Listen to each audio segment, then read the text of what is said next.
Okay, so we just had one of the recordings now that we're not sure is going to make it on. It might. It might. It's got its place, but there was something more specific that you wanted to Yes, address. yes.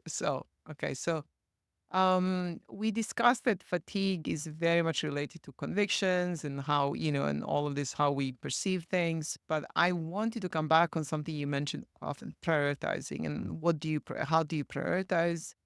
Obviously, to-do list is relentless. It's a bottomless pit, to be honest.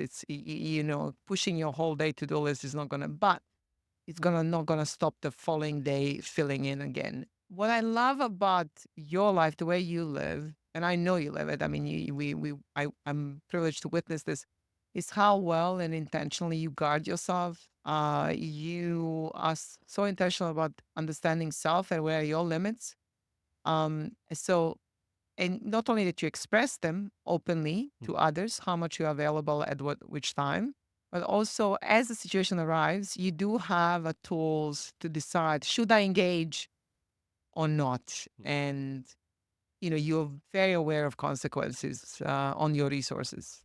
I think as I'm listening to you describe that in that particular way, what I realize is I have multiple layers.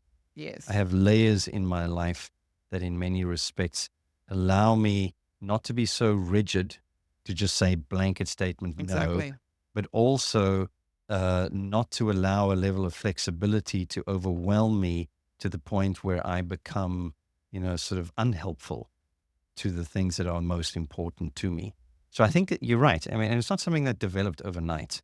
It's something That is so that, important to say. yeah, I think so because, you know, when I look at my life, I mean, I'm 50 years old and I wasn't going to say, but okay, I'm 50 years old.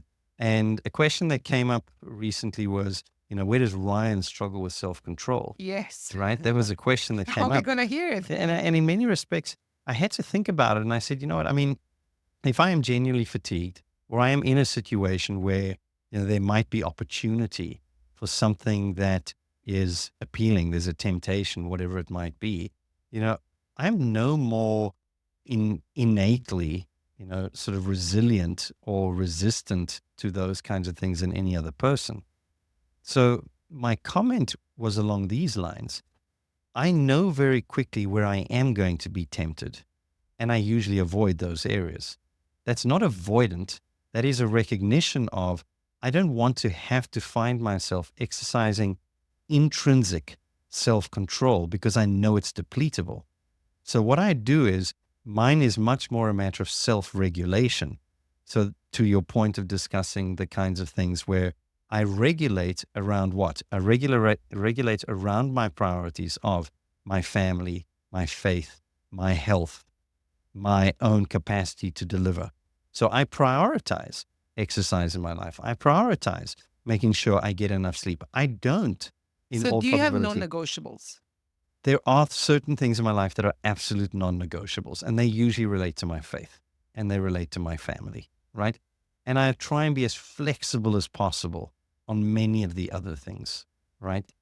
But flexible to the point that I can actually still manage it. So my flexibility doesn't reach to now, it's open ended to everybody. There is a point at which I have to cut certain things off. But what enables me to make those decisions is I make the decisions on the basis of my priorities and I exercise the self control on the basis of my priorities. So when I say all success is the result of a few good decisions and a lot of perseverance, my few good decisions are what revolve around my priorities, and the perseverance revolves around my priorities. So there's tremendous alignment there. And again, that's not something that came overnight. That's something that I would have to structure my routine, structure my week, structure my work day, structure my time at home, structure my time exercising. If I think about the last 2 or 3 weeks, my exercise routine has changed dramatically, right? In that ordinarily I know that the only time I'm going to get a chance is if I, get up at 6:15 and I go and do something for half an hour or 45 minutes. And that's about the time I have, so when I get home, inevitably I want to be with my family and that type of thing.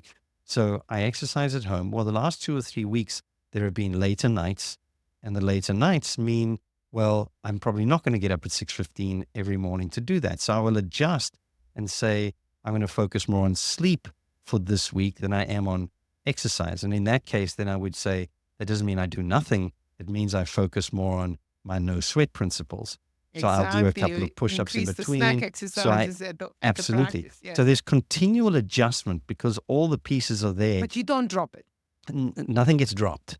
So it might be set aside for a day or even 2 days if the other demands, which are in line with my priorities, are demanding enough to say I don't have It's room a for more everything. scale. And okay. So it's continual awareness of myself. How am I feeling? How am I coping? Continual awareness of what is my responsibility towards others. The reason I try and maintain a high level of function, physically, mentally, emotionally, is so that I can deal well relationally and for patients and for other people who entrust in many respects their own health and well-being and who I do support.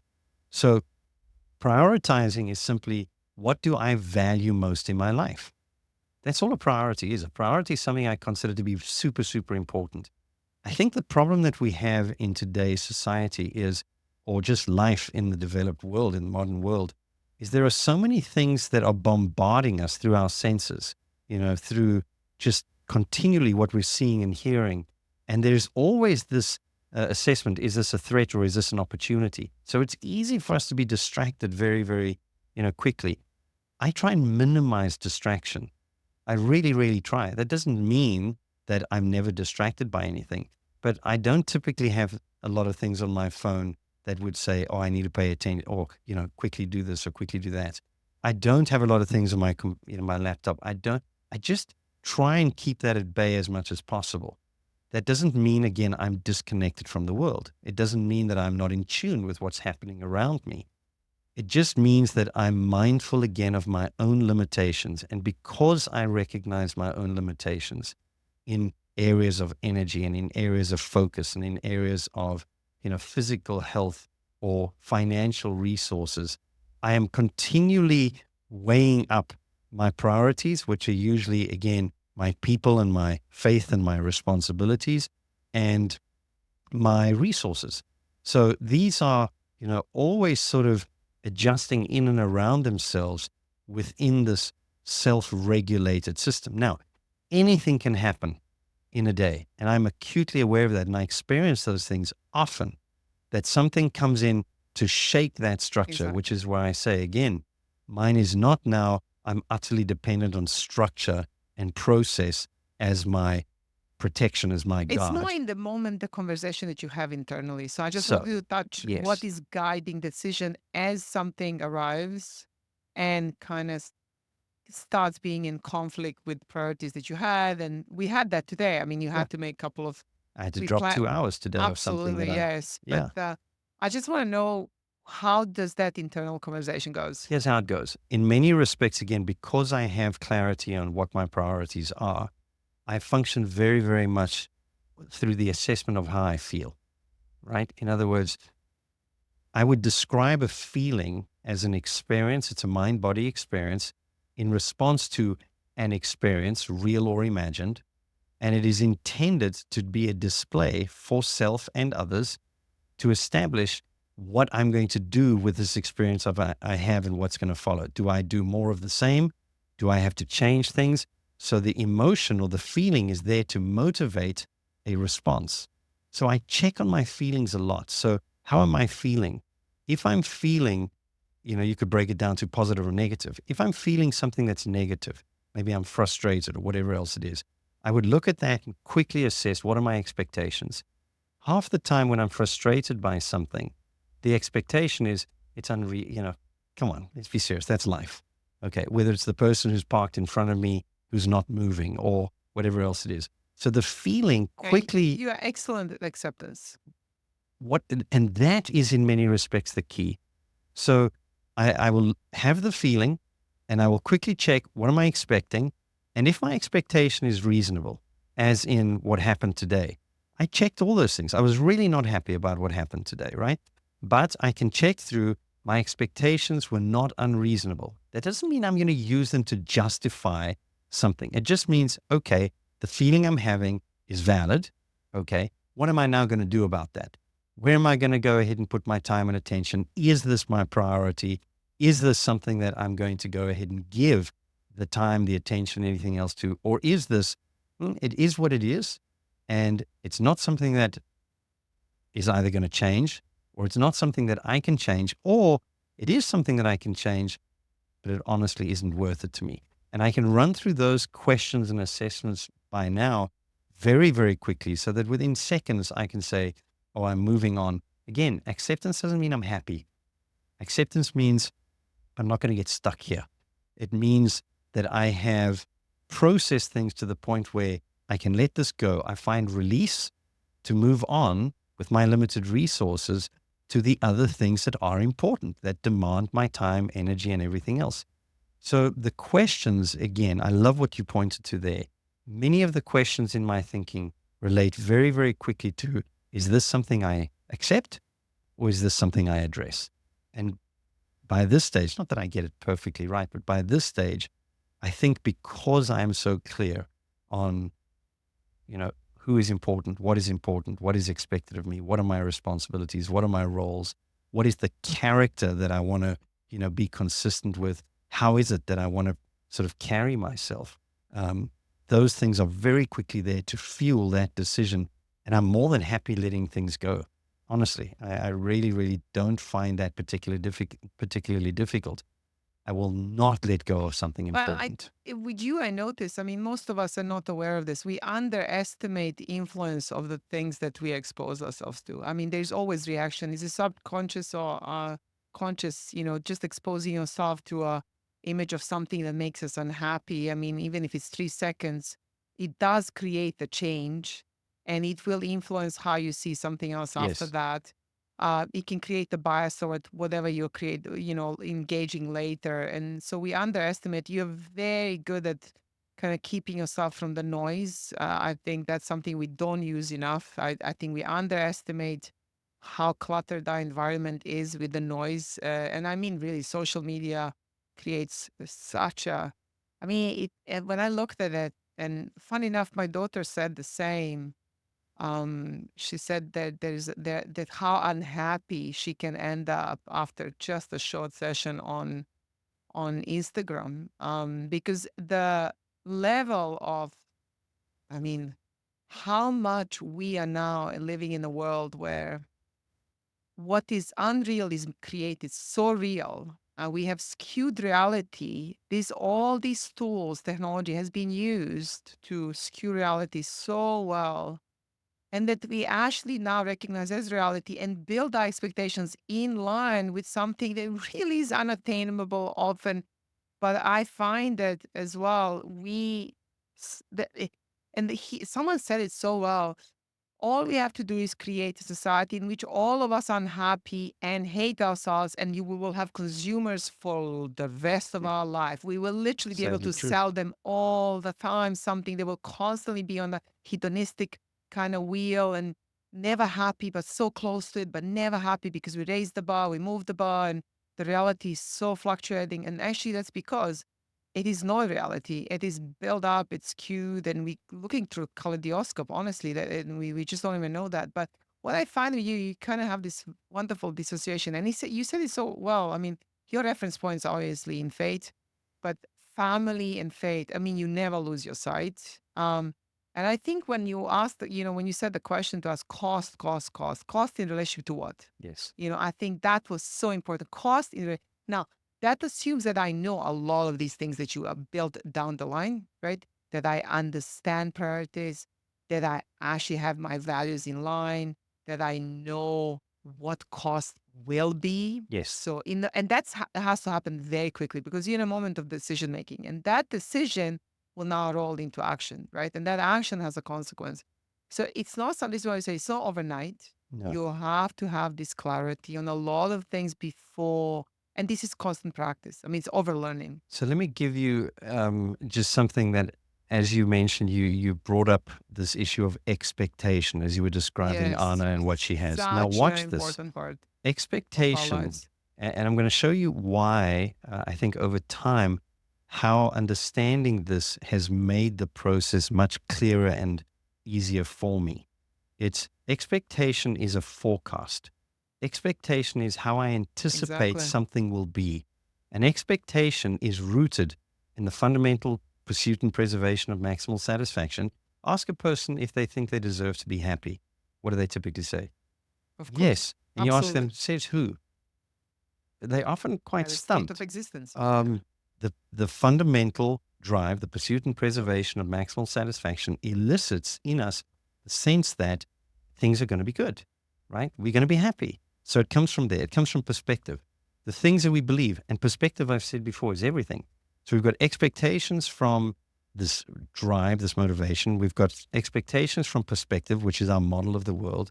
We've got expectations from observation of our situation, threat or, opportunity. And we've got expectation every time we give something. So you realize that expectations are the points of reference for us to try and grow an understanding of the world. That's how we learn. It's a fundamental part of learning. So the reason I'm raising that is because when you understand the role of an unmet expectation and emotion, the moment something is not what I was expecting, the implication to self is you didn't know, or this you were not prepared for. That's the implication, which is why an unmet expectation to the downside, in other words, the experience is less than what I was Yeah, it's anticipating. disappointment. It It's first totally is accompanied disappointment. again by a negative emotion Yes. and question marks. And the purpose of the I'm question unhappy marks, anyway. the purpose of the question marks are to go ahead and say, let me figure out why I didn't know. Why, in other words, help me to learn and grow. Now, I'm taking this to a very particular point. The moment I'm caught off guard, unexpecting, or I was not expecting this, it's surprise. The moment my experience, right, elicits or is one of surprise, it does something to emotions. Instead of the emotion just being its own mind body feeling, which is there oftentimes to enrich the actual experience and help me remember it better or whatever role it's particularly playing, and a display to myself and others, and a motivation to action. When I'm caught by surprise, unmet expectation distorts perspective. That is why emotions alter how I see something. So the moment it distorts the perspective, it oftentimes can make it much bigger than what it is. And this is where we'll say, I acted emotionally. Usually, the emotional reaction that is completely disproportionate to the experience is when I was not expecting it, which is this. I have seen so much over the years, and I have seen so many people over the years, and I know myself so well over the years. Hardly anything surprises me anymore. Hardly anything surprises me. Now, I'm not saying that in the moment I'm like, oh, I expected everything. But it takes me a second to analyze. Oh, I wasn't expecting that person to cut me off. But it takes me a second to look at that and say, well, I guess, this is how people drive. That's not a negative. It's just people are focused on other things. People make mistakes.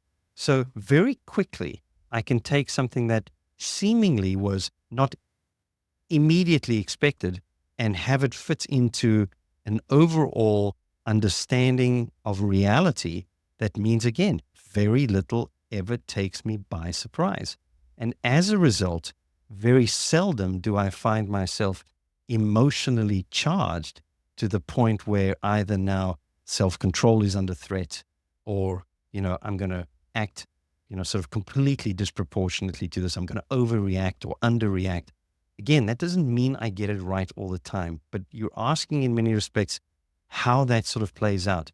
So bringing it to the questions, when I sit with something in front of me and I'm looking at something that I'm not happy with necessarily, okay, very quickly I will ask along the lines of, what was I expecting?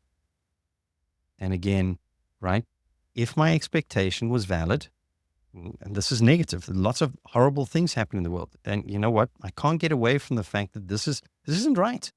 This is not right. It's not what I want. It's not right. And what I want and what's right, I think, is reasonable. The moment I find myself there, the question is, okay, what am I going to do about it? Am I going to defend my identity? Am I going to defend my right? Am I going to go ahead and make a scene? Am I going to take the responsibility to teach this person a lesson? I really am at this point in my life where that's not my responsibility. am I going to go ahead and try and, well, before I get to any of what am I going to do, I'm going to ask, is this my responsibility? Is this my priority? What is it going to cost? Mindful of the fact that I have got a long list of other things that come way before this thing. And usually all I'm going to do again is going to look at that and say, yeah, yeah, people or whatever, I will still have a feeling about it, but I'm usually going to navigate my way around it very, very quickly. So the point of that explanation is this: your expectations come from your perspective for the most part. Keep it real. In other words, make sure you understand as well as you can what reality is. And anytime we try and deviate from that for sake of making ourselves feel better or, believing that we can imagine whatever we want and that's going to create the reality, it doesn't work like that. It does not work like that. You're welcome to hold to that. But I can tell you this: you're going to be caught off guard. Lots of things are going to be there that you were not expecting. You're going to be negatively motivated or negatively, sort of charged emotionally. You're going to have lots of question marks. And the natural tendency is you're going to defend your position, which means you're going to find yourself in conflict with others, which means the emotions are going to end up making that much bigger than what it needed to be, which oftentimes is going to have you afterwards reassessing the situation to learn from it. And you're either going to turn and feel, I can't believe I did that, feel tremendously guilty, and now have to deal with all of that, or you're going to defend yourself and basically blame everybody else, blame the system, and in so doing become more and more isolated. You know what? I'll drive around it. I don't need all of those So I things. want to ask you, obviously, model of reality Yeah. that I built, and from there I create expectations, obviously. So, what's your how do you, I mean, see reality? I mean, obviously there is a world that you accept as reality. Hmm. So how does your world look Reality, like? again, reality is What is something. really a healthy expectation in that world? Well, let me say again, reality has been a And subject of debate for this a is a long, long fairly time. big It's a question. massive thing where people can relate to this. Here's my take on reality. Reality is what exists. So, seen or unseen, if it exists, it forms part and parcel of the reality within which I find myself existing. So, pure observation over a long period of time, learning from other people who say, by the way, when you do this, this happens. Understanding of cause and effect because of the consistency of reality. That's learning, whether that was at school, whether that was through people, whether that was through personal experience, and a willingness to keep checking myself, especially when it's personal experience. And then as a point of reference, for me, the point of reference is the Bible, right? So there are people who don't take that as their point of reference. Okay, right? That's entirely their choice. But I consider all of those things to help me make sense and construct the image that I have, the model that I have of the world that I live in. So the point is, reality is, in many respects, that which is unapologetically so. And my perspective is reality as it seems to me. We need to learn and grow. And that is oftentimes best done when we have a legitimate distrust of self. I've arrived probably at a lot of the conclusions I've arrived at because I did not assume that I had it right all along. So even though, people might say, oh, but you're stuck in this particular position. I assure you, if I'm stuck in a position, it's because I've analyzed it extensively over a long period of time. And I'm not stuck in it because it's mine. I'm stuck in it because it really, really is what I believe to be real. And it serves as the structure of how I'm going to manage my priorities. So that's a long way to discuss So those I things. mean, obviously I put you on the spot, but there's we discussed this expectation in relationships, expectation in parenting, in the work, and all of that. But generally, I think the world will be always filled in pain and stress, I and didn't answer your question, so in fairness. that's I didn't and answer I your question. think rejecting that and trying to change the reality rather than the way we react, rather than the way we carry ourselves, rather than the way that we meet that reality and accept it. I think So let that's me try and, probably where you well, are, for me, exceptional. So quite often we would like to fight with what we don't like rather Yes. than Yes. just and acceptance. We didn't say, okay, I surrender to it. It's really Surrender is not acknowledging the defeatist. state that I'm in. Exactly. That's where the difference is. But Yeah. I think you and I share all the, from a different source, obviously, model a world where I expect to struggle. I expect to be surprised. I expect to be in pain at some point. I expect to be fatigued. I Mm. expect to be, and what I do, so, but I do keep myself accountable the way I act on Yes. when met with certain challenges, when met with the world as it is, when death arrives. And so, but I also see it as opportunity to prepare myself Yeah. further for these things that will come. So it's a training ground, ongoing training ground, to be So honest. reality is, again, in terms of asking about what the world, yes, I think the world is in a horrible state right now. I think that the world is a place where there is tremendous amount of suffering. I think that the world basically has a lot of the kinds of things that inevitably go wrong. Of the courses that I've done, I will start out oftentimes by saying life is hard.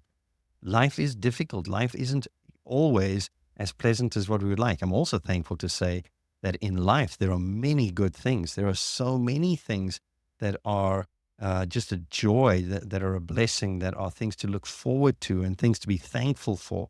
So I'm far from a pessimist, right, when it comes to the state of the world.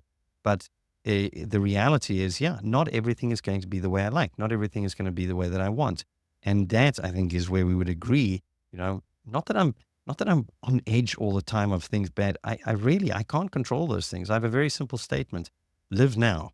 Well, the best thing I can do for the future is to live now. In other words, focus, be fully focused on the present and handle it as best I possibly can. That's the best influence I can have on the future for myself and the people who are around me and the people I love. I can't be living in the future and I can't be living in the past, right? And it's with that understanding that living well now means see it for what it is, like it or not, and deal with it as it is with my priorities and limited resources well understood. But that means seeing yourself as you are. There has to be humility invited very quickly, I'm guessing. I love the idea that you have there. The recognition, again, I mentioned in one of the previous videos, the natural tendency we have is we have an exceptionalist view of self. And what that means is we see ourselves as the exception to the rule, sometimes to the upside, sometimes to the downside.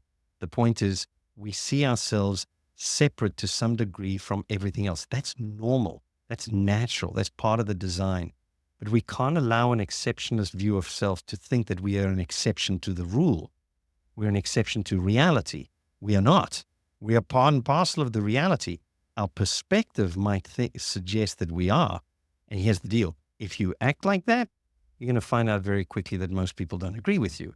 And life is going to be particularly hard if you think along those kinds of lines. So, yes, to check myself and to say, you know what, I could be wrong here. Now, I could be wrong on things that I currently hold to and believe right now. I know that. But at this point in time in my life, the things that I've assessed, I'm pretty confident about those things. And if I'm not sure, I'm happy to say I'm not sure on that particular point right now. But the vast majority of things that relate to my day to day existence, I'm very confident in. In other words, I'm sure. That doesn't mean I'm absolutely 100% right, which is why I'm always open to discussion, especially with people who disagree with me. I love to hear how people arrived at conclusions as to how they perceive reality, right? I'm not here to tell people you have to do this. Yeah, I've said it before. I sit with people every day and say, I'm not your judge and I'm not going to tell you what to do. I'm not going to tell you how to see things. I'm going to ask you how you see things. And I might ask you to sort of analyze that in the context of other things that you might come to sort of some or realizations that allow you the freedom to see reality for what it is so that you can learn the skills to deal with it again as it is. That's self control. That's humility. That's a lot of gratitude.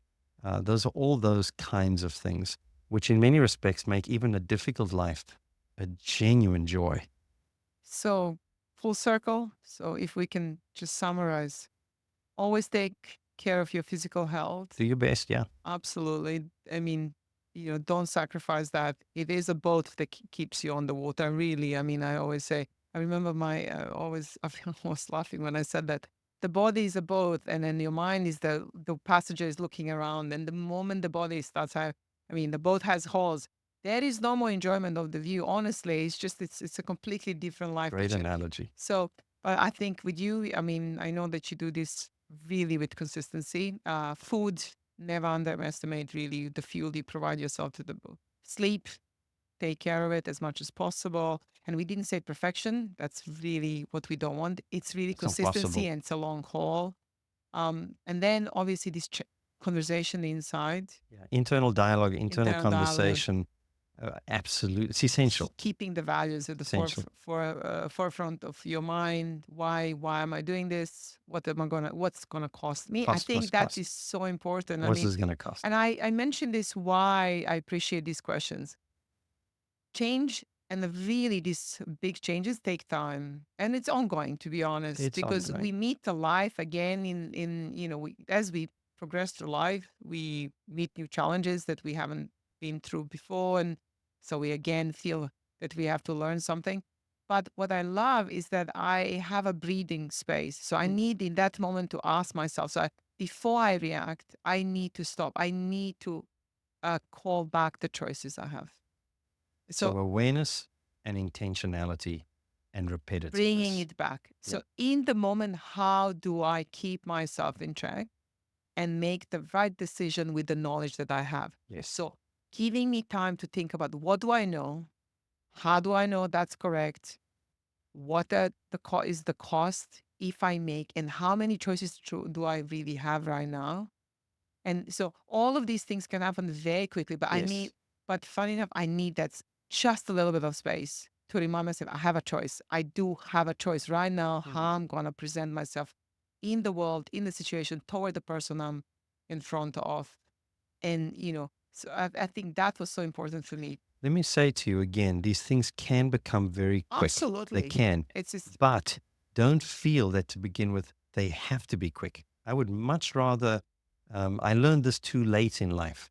I would be wanting to answer every question that came to me on the spot as well as I possibly could. again, priorities. Right. But I then had to learn and say, you know what? That might not be something I've given enough thought to.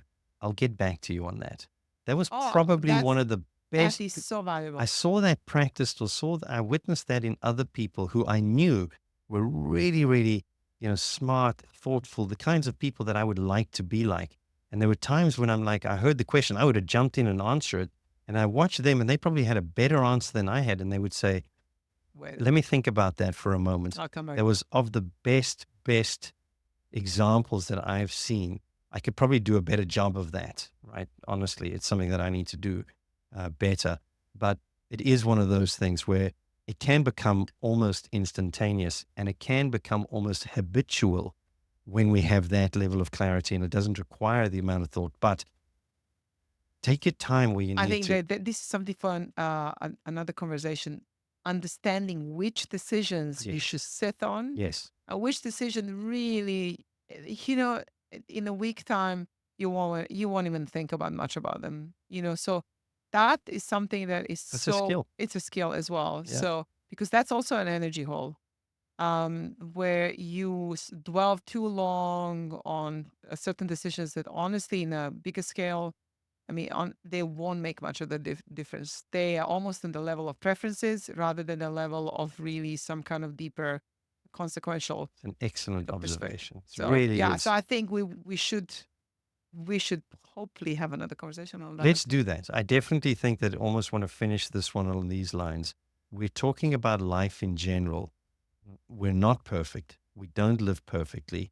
We can certainly get better at living life, making better decisions, following through with those more consistently based on priorities and clarity and the things that we really want. But I think if we can agree to live now well, the live well part is something that we can develop as a skill.